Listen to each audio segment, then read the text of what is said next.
Third question, find the mean of the first 5 whole numbers. तो यहाँ पर हमको मीन पता करना है, दैट इज अर्थमेटिक मीन। किसका मीन पता करना है? फर्स्ट 5 होल नंबर्स का। तो फर्स्ट चैप्टर इंटीजर्स में हमने थोड़ा बेसिक सीखा था कि नेचुरल नंबर्स किसको कहते हैं, होल नंबर्स किसको कहते हैं। तो वो कॉन्सेप्ट को इधर हमको अप्लाई करना होगा। तो होल नंबर्स क्या होंगे? देखो, whole numbers are nothing but, कहाँ से स्टार्ट होते हैं होल नंबर्स? ज़ीरो से स्टार्ट होते हैं। 0 1 2 3 4। तो होल नंबर्स जो है हम यहाँ पर कितने लेंगे? 0 1 2 3 4, इतने ही लेना है। क्यों? क्योंकि उसने कहा है फर्स्ट 5 होल नंबर्स, शुरुआत के 5 होल नंबर्स को हमको कंसिडर करना है और उसका अर्थमेटिक मीन पता करना है। तो यहाँ पर लिख लीजिए होल नंबर्स, तो 0 1 2 3 4। अब यहाँ पर ऑब्जर्वेशंस क्या हैं? Observations nothing is nothing but values क्या है? यही है होल नंबर्स, 0 कामा 1 कामा 2 कामा 3 कामा 4। अब नंबर ऑफ ऑब्जर्वेशंस लिखिए, number of observations. Number of observations यानी ये कितने हैं काउंट कर लेना, 1 2 3 4 5। तो यहाँ नंबर ऑफ ऑब्जर्वेशंस है 5। अब mean is equal to, arithmetic mean is equals to sum of observations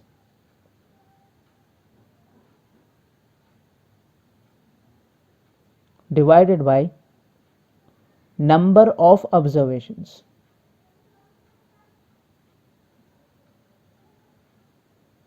तो ये क्या होगा?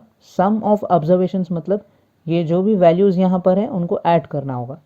तो क्या है value? 0 plus 1 plus 2 plus 3 plus 4 divided by number of observations यानी वो कितने हैं क्वांटिटी में, 1 2 3 4 5 है, तो वो लिख दीजिए 5। अभी देखिए क्या होगा, 0 plus 1 is 1, 1 plus 2 is 3, 3 plus 3 is 6, 6 plus 4 is 10। तो क्या आ गया ऊपर? 10 आ गया। 10 बाई 5, 5 1 ज़ा 5 2 ज़ा, आंसर हो गया 2। वो आपका फाइनल आंसर है।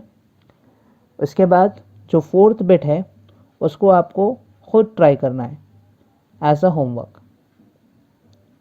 Try it by yourself. Question number 5. Following table shows the points of each player scored in 4 games. तो ये जो टेबल है ये रिप्रेजेंट कर रहा है स्कोर्स को। किसके स्कोर्स को? प्लेयर्स को। कितने प्लेयर्स हैं? ए, बी और सी, 3 अलग प्लेयर्स हैं और इन्होंने 4 अलग अलग गेम्स खेले हैं और उनके स्कोर्स यहाँ पर हैं। जैसा ए ने फर्स्ट गेम में 14 स्कोर किया, सेकेंड गेम में 16, थर्ड गेम में 10 और फोर्थ गेम में 10। तो ये वैल्यूज़ यहाँ पर जो हैं ये उनके मार्क्स के वैल्यूज़ हैं। Now answer the following questions. Find the mean to determine as average number of points scored per game. तो सबसे पहला क्वेश्चन यहाँ पर है, हमको वो कह रहा है कि हमको मीन पता करना है। किसका मीन पता करना है? ए के स्कोर्स का, यानी as average number of points. A के जो पॉइंट्स है 14 16 10 और 10, इसका हमको अर्थमेटिक मीन पता करना होगा। तो अभी देखिए, mean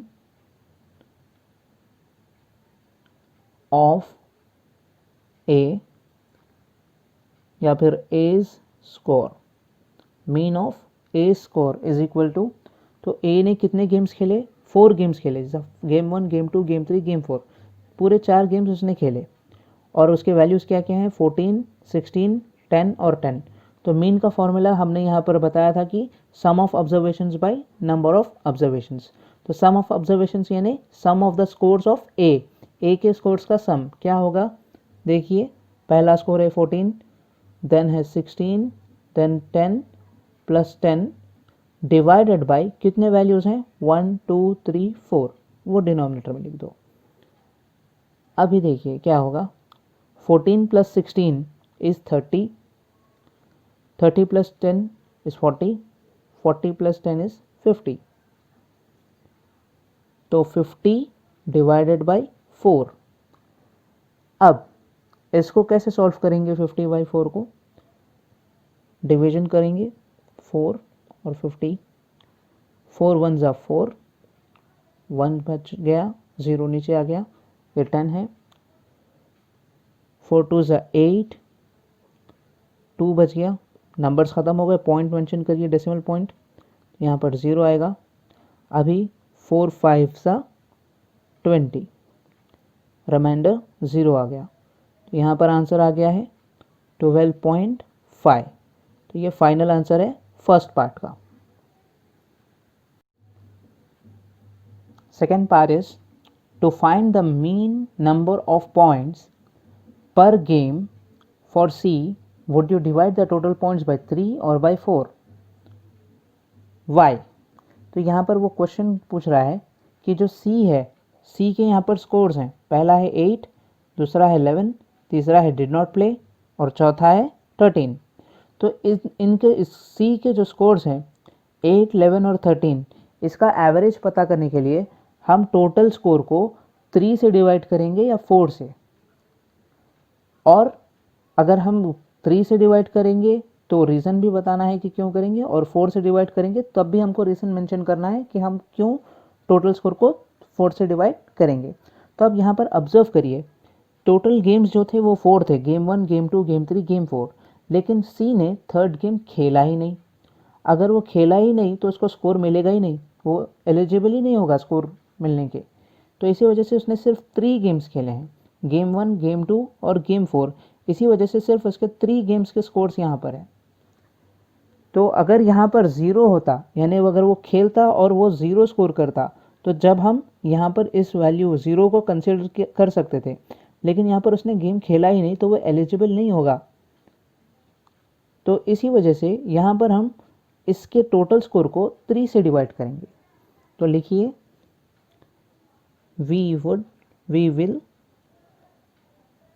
divide the total score और पॉइंट्स, कुछ भी लिख सकते हो आप, बाय 3। हम 3 से डिवाइड करेंगे टोटल पॉइंट्स को। क्यों? Because she played only 3 games. क्यों कर रहे हैं हमेशा? क्योंकि सी सिर्फ 3 गेम्स खेल रहा है। सी ने सिर्फ 3 गेम्स खेले हैं, गेम 1, गेम 2 और गेम 4, गेम 3 खेला ही नहीं। इसी वजह से हम यहाँ पर उसकी वैल्यू, उसकी टोटल स्कोर को या टोटल पॉइंट्स को 3 से डिवाइड करेंगे,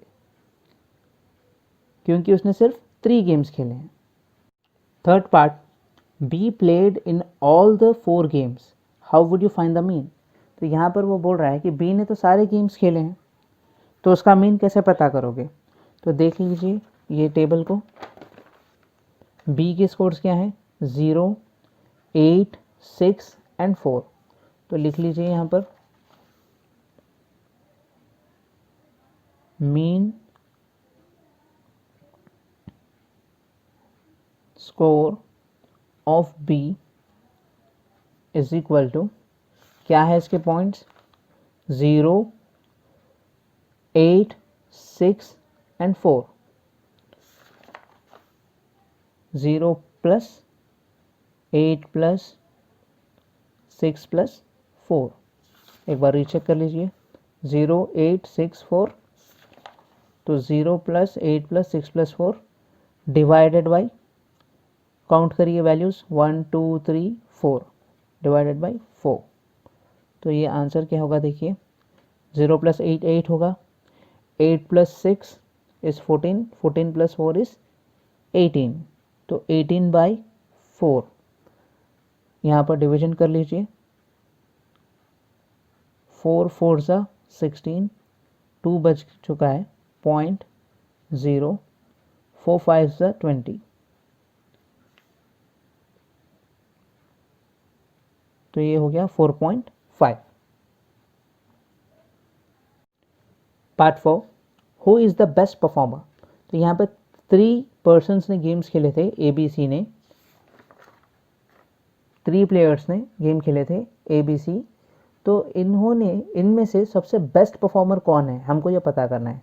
तो बेस्ट परफॉर्मर पता करने के लिए हमको तीनों के एवरेज को कंपेयर करना होगा। तो यहाँ पर ए का एवरेज स्कोर यानी मीन कितना है 12.5,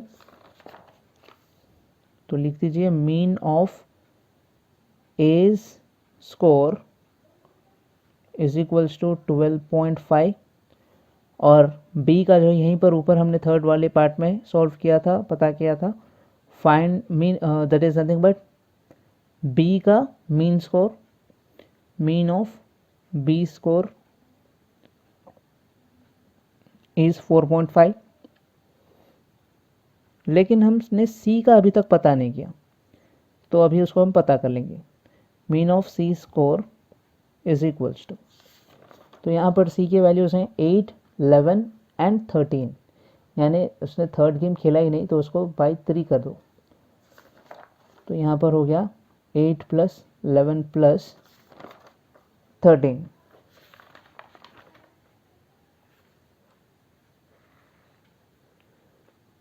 यहाँ पर सी के वैल्यूज़ हैं 8, 11 और 13, तो इसी वजह से 8 + 11 + 13 लिख देना है, डिवाइडेड बाई 3।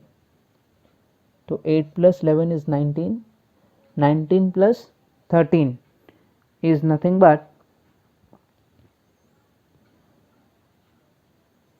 यहाँ पे सॉल्व कर लीजिए, देख लीजिए 11 + 13, 1 + 3 is 4, 4 + 8 is 12 and this is 3, तो इसका आंसर होगा 32/3। अब इसका फाइनल आंसर हमको पता करना है, तो इसके लिए आपको रफ कॉलम में डिवीजन करना पड़ेगा। तो मेरे पास यहाँ पर रफ कॉलम के लिए स्पेस नहीं है, इसी वजह से मैं यहाँ पर डिवाइड कर रहा हूँ, लेकिन आप रफ कॉलम में करें। 3 1 ज़ा 3, 2 नीचे आ गया तो 0 ज़ा 0, 2.0, 3 6 ज़ा 18, 2 0, 3 6 ज़ा 18, तो ये चलता रहेगा। तो इसका आंसर हो गया 10.66। अब कंपेयर करिए, यहाँ पर है 12.5, यहाँ पर है 4.5 और यहाँ पर है 10.66। तो लिखिए देयरफॉर सबसे ज़्यादा किसका है, ए का एवरेज है, इसीलिए therefore A is the best performer.